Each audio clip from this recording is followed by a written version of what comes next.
तर घरकुल योजनेचा फॉर्म मोबाईलमधून भरत असताना प्ले स्टोअरवरून 2 ॲप तुम्हाला इन्स्टॉल करावे लागतील.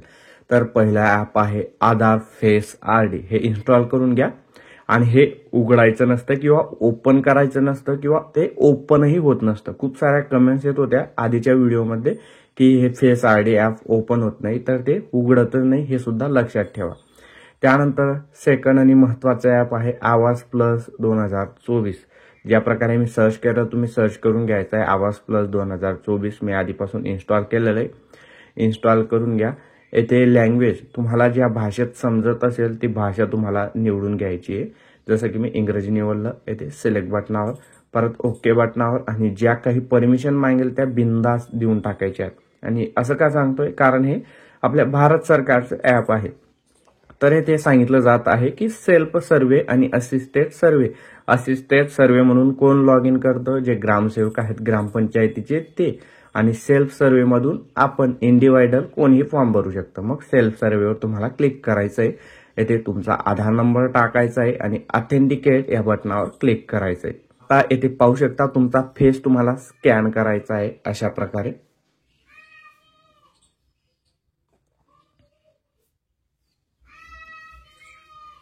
तर फेस सक्सेसफुल स्कॅन झाल्यानंतर जी ई-केवायसी आहे तर ती सक्सेसफुल झालेली आहे. ओके बटनावर क्लिक करायचं आहे. आता इथे पिन तयार करावा लागेल तुम्हाला. 4 अंकी पिन तुम्ही तुमच्या पद्धतीने तयार करू शकता.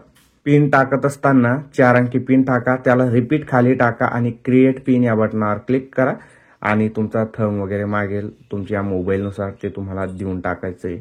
त्यानंतर लोकेशनमध्ये तुमचं राज्य निवडा. फक्त महाराष्ट्र आहे. आता खूप जणांना काय प्रॉब्लेम येतोय, येथे डिस्ट्रिक्ट त्यांचा सिलेक्ट होत नाहीये किंवा ब्लॉक म्हणजे तालुका सिलेक्ट होत नाहीये किंवा पंचायत सिलेक्ट होत नाहीये.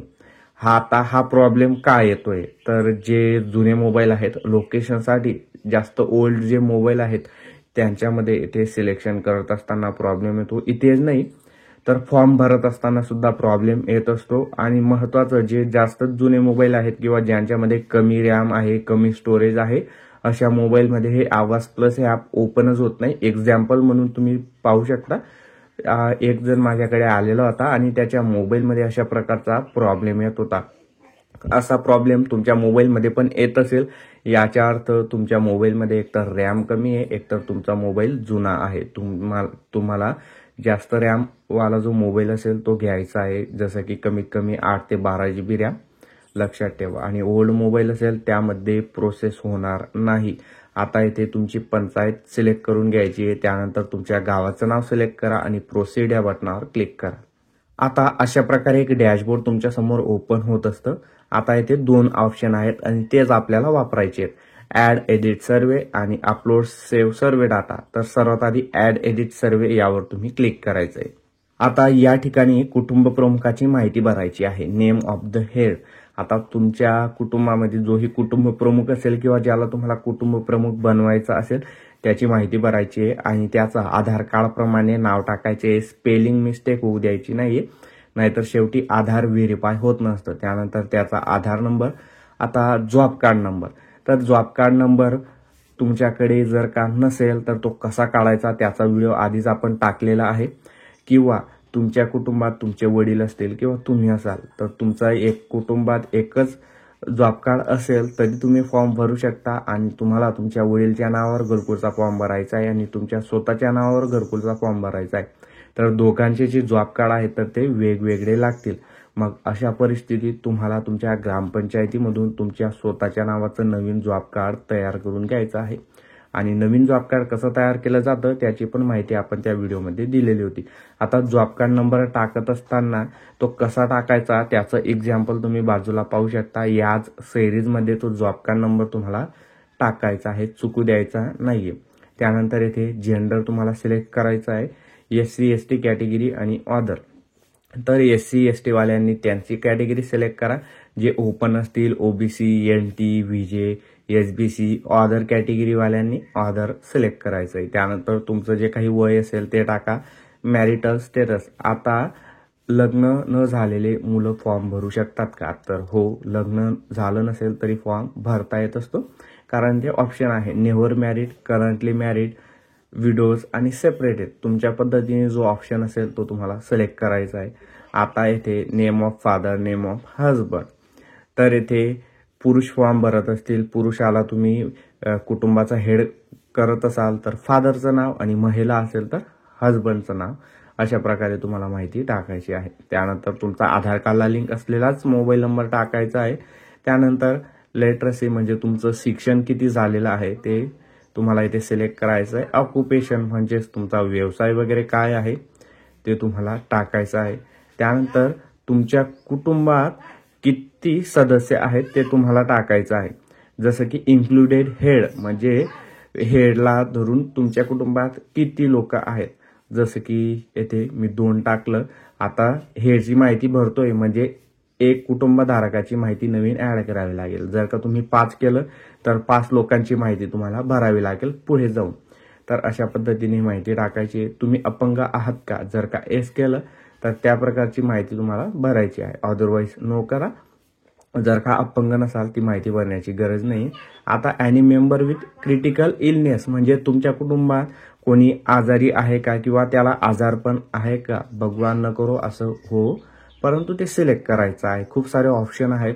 जर कोणी आजारी नसेल किंवा तुम्ही आजारी नसाल तर नन या पर्यायावर क्लिक करा. आता ॲन्युअल इन्कम इथे किती टाकायचं आहे, तुम्हाला 1 लाखाच्या आत तुमचं इन्कम टाकायचं आहे. जसं की मी इथे 80,000 केलं अशा प्रकारे, आणि सेव्ह नेक्स्ट या बटनावर क्लिक करायचं आहे. जसं की मी तुम्हाला सांगितलं होतं जेवढे मेंबरची संख्या तुम्ही टाकणार आहात, मी 2 टाकलं होतं, त्यानुसार तुम्हाला तुमच्या कुटुंबातील मेंबरची माहिती भरावी लागेल. जसं की येथे बघा आता ऍड फॅमिली मेंबर. आता तुमच्या कुटुंबातील आता हेडची माहिती भरली गेली, आता मेंबरची माहिती तुम्हाला भरायची आहे. सेम माहिती आहे. जसं की आधार कार्डनुसार नाव, त्यानंतर आधार नंबर, तुमचं जेंडर, त्यानंतर रिलेशनशिप काय आहे, जो तुमचा फॅमिली हेड आहे त्यासोबत तुमचं रिलेशनशिप काय आहे ते तुम्हाला फिल करायचं आहे. त्यानंतर त्या मेंबरचं वय टाकायचं आहे, त्याचं मॅरिटल स्टेटस, तर मोबाईल नंबर टाकायचा आहे. त्यानंतर त्यांचं शिक्षण काय झालेलं आहे ते शिक्षण टाकायचं आहे. त्यानंतर ऑक्युपेशन ते काय करतात ते टाकायचं आहे. डिसेबल आहात का ते तुम्हाला सिलेक्ट करायचं आहे. ॲड मेंबरवरती क्लिक करायचं आहे. आता तुम्ही जेवढं टाकलं असेल, मी 2 टाकलं होतं, तर जो कुटुंबाचा प्रमुख तो 1 आणि 1 मेंबर म्हणजे एकाच मेंबरची माहिती भरावी लागेल. तुम्ही 5 टाकले असतील तर कुटुंबाचा जो हेड आहे त्याला सोडून 4 व्यक्तींची माहिती तुम्हाला अशा प्रकारे भरायची आहे आणि ऍड मेंबर या बटनावर क्लिक करायचं आहे. आता जेवढ्या सदस्यांची माहिती तुम्ही भरलेली असेल ती तुम्हाला इथे पाहायला भेटणार आहे.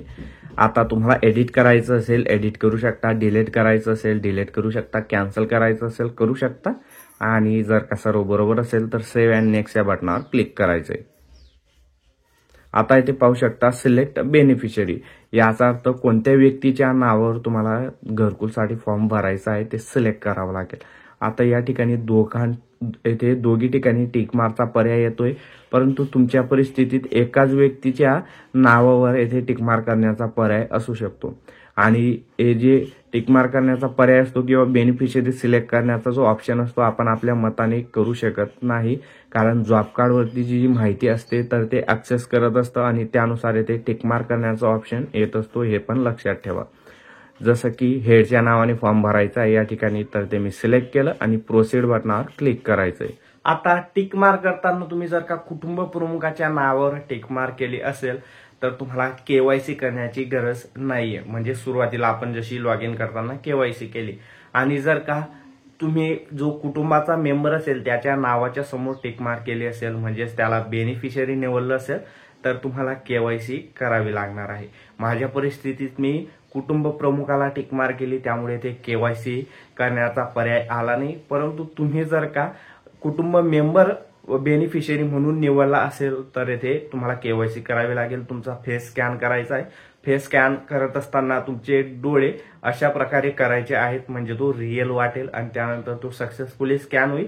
आणि सुरुवातीला जशी केवायसी केली त्या प्रकारे ओके या बटनावर क्लिक करायचं आहे आणि तुमचं बँक डिटेल भरण्याची माहिती येऊन जाईल.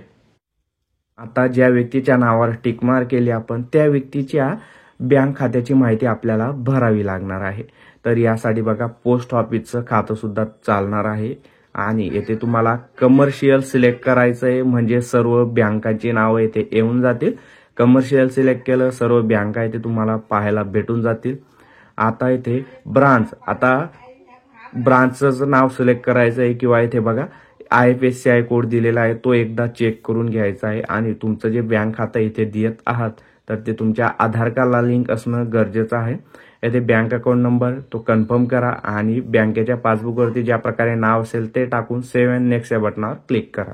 आता काही हाऊसिंग रिलेटेड क्वेश्चन तुम्हाला विचारले जातील, जसं की जे घर आहे ओनरशिप तुमची स्वतःची आहे का, तुमचं स्वतःचं आहे की भाड्याचं आहे, रेंटचं आहे, ते तुम्हाला सिलेक्ट करायचं आहे. त्यानंतर प्रीडोमिनंट मटेरियल वॉल, मग तुमचं घर कच्चं आहे की पक्का आहे ते तुम्हाला सिलेक्ट करायचं आहे. त्यानंतर प्रीडोमिनंट मटेरियल ऑफ रूफ, ते पण पक्का आहे की कच्चं आहे ते सिलेक्ट करायचं आहे. किती रूम आहेत तुमच्या घरामध्ये ते सिलेक्ट करा.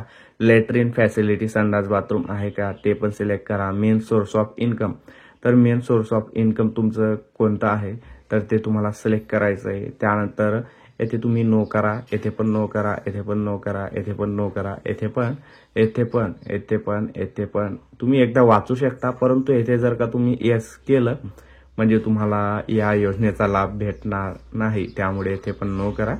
येथे पण विचारलं जात आहे की घर बांधण्यासाठी तुमच्याकडे जमीन आहे का स्वतःची, हा ऑप्शन तर असेल तर एस करा, त्या जागेवर तुम्हाला घर बांधावं लागेल. नसेल तर नो करा, म्हणजे ग्रामपंचायतकडून तुम्हाला जागा भेटेल आणि पंचायतकडे जागा उपलब्ध नसेल तर जे जागेसाठी 50,000 वाढीव भेटत असतात ते तुम्हाला भेटू शकता. आता तुमच्या कुटुंबातून फर्स्ट टाइम या योजनेचा लाभ घेतला जातो आहे का हे विचारलं जात आहे, तर येथे एस करा आणि सेव्ह अँड नेक्स्ट या बटनावर क्लिक करा. परत येथे ओके बटनावर क्लिक करा.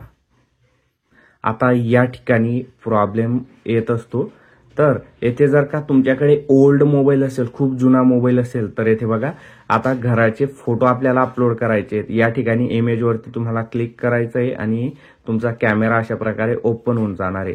पण खूप जणांचा जर का जुना मोबाईल असेल तर या ठिकाणी क्लिक होत नाही आणि येथे एरर येत असतो की ॲक्युरसी 15 मीटर, ॲक्युरसी 15 मीटर. येथे बघा ॲक्युरसी, येथे बघा 3.56 जे काही येतं येते. आणि जर का ओल्ड मोबाईल असेल तर येथे 300, 400 अशी ॲक्युरेसी तुम्हाला पाहायला भेटेल.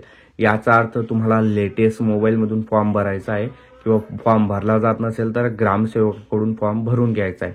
आता या ठिकाणी क्लिक करून तुमच्या कॅमेऱ्याच्या माध्यमाने तुमच्या घराचे 3 फोटो काढायचे आहेत. एक बाहेरचा फोटो, एक मधला फोटो आणि एक स्वतः व्यक्ती उभा करून फोटो काढायचा आहे. किंवा तुम्ही डायरेक्ट फक्त तिघी फोटो बाहेर, 2 फोटो घराचे ज्या घरात तुम्ही राहताय आणि एक फोटो ज्या जागेवर तुम्हाला घर बांधायचं आहे त्याचा काढला तरी चालणार आहे. तर येथे ते तिघी फोटो काढून घ्यायचे आहेत. जसं की एक्झाम्पल म्हणून बघा मी फोटो क्लिक केला, त्यानंतर येथे टिक मार्क केली, क्रॉपचं बटन आहे, तुमच्या पद्धतीने तो फोटो क्रॉप करून घ्या. येथे क्रॉप बटनावर क्लिक करा आणि हा फोटो येथे ऍड होऊन गेला. अशा प्रकारे परत या ठिकाणी क्लिक करा, कॅमेरा ओपन होईल आणि ते फोटो काढून घ्यायचे आहेत. रिमार्कमध्ये कच्चा मकान किंवा कच्चा हाऊस, कच्चे घर तुम्ही तुमच्या पद्धतीने रिमार्क टाका आणि सेव्ह अँड नेक्स्ट या बटनावर क्लिक करा. तर येथे परत विचारलं जात आहे की जो बेनिफिशियरी आहे तो लँडलेस आहे का, तर लँडलेस असेल तर ओके बटनावर क्लिक करायचं आहे. जर हा ऑप्शन काय येत असतो, तुम्ही जर का तुमच्याकडे जमीन नाही आहे हा पर्याय जर का निवडला असेल तरच हा ऑप्शन येत असतो. मी तुम्हाला आधी पण सांगितलं. आता या ठिकाणी बघा beneficiary want to get enrol in mason training, तर या ठिकाणी नोट्स करायचं आहे.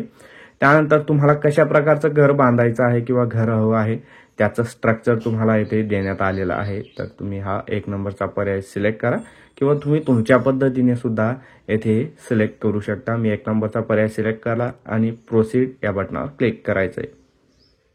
आता या ठिकाणी तुमचा सर्वेचा प्रिव्ह्यू तुम्हाला दाखवला जातो आणि येथे PDF सेव्ह करण्याचा पर्याय दिलेला आहे. या ठिकाणी तुम्हाला क्लिक करायचं आहे आणि PDF तुमच्या मोबाईलमध्ये सेव्ह होऊन जाणार आहे. आता खूप जणांनी ज्यांनी आधी फॉर्म भरला असेल, जर त्यांच्याकडून PDF सेव्ह झाली नसेल तर काही प्रॉब्लेम नाही, टेन्शन घेऊ नका. परंतु मी तुम्हाला सांगून दिलं, आता तुमचा फॉर्म तुम्ही बरोबर भरला आहे का ते एकदा तुम्ही चेक करून घ्यायचं आहे. सर्व माहिती एकदा चेक करा. जर का फॉर्म बरोबर भरला असेल तर प्रोसीड या बटनावरती क्लिक करा. तर येथे पाहू शकता आपला जो सर्वे आहे सक्सेसफुली आपण अपलोड केलेला आहे. ओके बटनावर क्लिक करायचं आहे. तर परत या पेजवरती आपण येऊन गेलो, सुरुवातीला आलो होतो. तर येथे मी तुम्हाला सांगितलं होतं की हे दोघी पर्याय आपल्याला वापरायचे आहेत. ऍड एडिट सर्वे, तर हा पर्याय आपला वापरला गेला आता आपल्याला डाटा अपलोड करायचा आहे. यासाठी अपलोड सेव्ह सर्वे डाटा यावर क्लिक करायचं आहे. त्यानंतर जो सर्वे आपला आहे तर तो अपलोड करण्यासाठी येथे दिलेला आहे. जर का तुमच्याकडून काही माहिती चुकली असेल किंवा हा सर्वे तुम्हाला नकोय, नवीन फॉर्म भरायचा आहे असं तुम्हाला वाटतंय, तर तुम्ही आता ही शेवटची संधी आहे. इथे डिलीट सर्वे यावर क्लिक करून नवीन फॉर्म भरू शकता. परंतु एकदा जर का इथे अपलोड रेकॉर्डवरती क्लिक केलं गेलं तर परत फॉर्म भरता येणार नाही. तर हा त्याचा ऑप्शन आहे. त्यानंतर हे जर का तुम्हाला सर्वे डिलीट करायचा नसेल, सर्व माहिती बरोबर भरली असेल, तर तुम्हाला अपलोड करायचं आहे. आता या ठिकाणी आपल्याला आधार कार्ड व्हेरीफाय करायचं आहे, जॉब कार्ड व्हेरीफाय करायचं आहे. तर मी आधी आधार कार्ड व्हेरीफाय करून घेतो. तर इथे बघा सक्सेसफुली व्हेरीफाय झालेलं आहे आणि काही वेळा तुम्हाला एरर येऊ शकतो. जर का एरर येत असेल त्याची 2 कारणं आहेत. पहिलं कारण म्हणजे तुम्ही जी माहिती भरलेली आहे ती आधार कार्ड नुसार नाहीये. एकदा स्पेलिंग चेक करायची आहे, एक एक अक्षर तुम्हाला चेक करायचं आहे आणि ते जर का बरोबर असेल तर व्हेरीफाय 100% होऊन जाईल. आणि तरी एरर येत असेल तर तुम्ही काही कालांतराने, काही वेळानंतर, काही मिनिटानंतर ट्राय करा. म्हणजेच आधार कार्डच्या वेबसाईटवरती लोड असल्यामुळे सुद्धा आधार कार्ड व्हेरीफाय होत नसतं. त्यानंतर व्हेरीफाय जॉब कार्ड, तर येथे सुद्धा काही वेळा एरर येत असतो. मी क्लिक केलं, आता समजेल. तर येथे लोडिंग डाटा, येथे तुम्हाला थोडा वेट करायचा आहे. आणि येथे बघा पाहू शकता तुम्ही जॉब कार्ड सुद्धा व्हेरीफाय झालेलं आहे. आणि येथे वर्क ऑलरेडी एक्झिस्ट अशा प्रकारचा एरर येत असतो. आणि हा एरर का म्हणून येत असतो? जर का तो एरर येत असेल याचा अर्थ तुम्ही तुमचं जे जॉब कार्ड दिलेलं आहे त्या जॉब कार्डवरती आधी घरकुल मंजूर झालेलं आहे, अशा प्रकारचा तो एरर असतो. आणि जर का तसं असेल, म्हणजेच तुम्ही जर का तुमच्या वडिलांचं जॉब कार्ड दिलं असेल आणि त्यामध्ये तुमचं नाव असेल, तर तसं न करता तुम्ही तुमच्या स्वतःच्या नावाचं जॉब कार्ड काढून घ्यायचं आहे जर का एरर येत असेल. तर येथे दोघी गोष्टी व्हेरीफाय झाल्या. येथे सिलेक्ट बटनावर क्लिक करा आणि अपलोड रेकॉर्ड या बटनावर क्लिक करायचं आहे. आणि येथे पाहू शकता आपला जो घरकुल योजनेचा फॉर्म आहे सक्सेसफुली भरला गेलेला आहे, म्हणजेच रेकॉर्ड अपलोड झालेला आहे. आणि येथे जो आपलं जॉब कार्ड असतं तर त्याचा नंबर आलेला आहे, म्हणजे सक्सेसफुली अपलोड झालेला आहे. ओके या बटनावरती क्लिक करायचं आहे. आता ऑफलाईन फॉर्म तुम्हाला ग्रामपंचायतीमध्ये सध्या तरी देण्याची गरज नाहीये आणि इथून तुमची जी प्रोसेस आहे तर ती कंप्लीट झालेली आहे. मी एकदा बॅक आलो, या ठिकाणी क्लिक केलं तर इथे पाहू शकता self survey already uploaded from this device. म्हणजे आता या मोबाईलमधून आपण एकच फॉर्म भरू शकतो, म्हणजे इथून दुसरा फॉर्म आपल्याला भरता येणार नाही. हे याचं कारण आहे. दुसरा फॉर्म भरायचा असेल तर तुम्हाला दुसरा मोबाईल लागेल. तर अशा प्रकारे हा घरकुल योजनेचा फॉर्म तुम्ही मोबाईलमधून भरू शकता. आता सर्व ज्या काही अडचणी होत्या त्यांचं उत्तर मी तुम्हाला या व्हिडिओमध्ये दिलेलं आहे. तरी तुम्हाला काही अडचण येत असेल तर तुम्ही कमेंट करून विचारू शकता. आणि मी अविनाश तिरमले पुन्हा भेटू अशा एका नवीन आणि महत्त्वाच्या व्हिडिओमध्ये. तोपर्यंत जय महाराष्ट्र, जय खानदेश.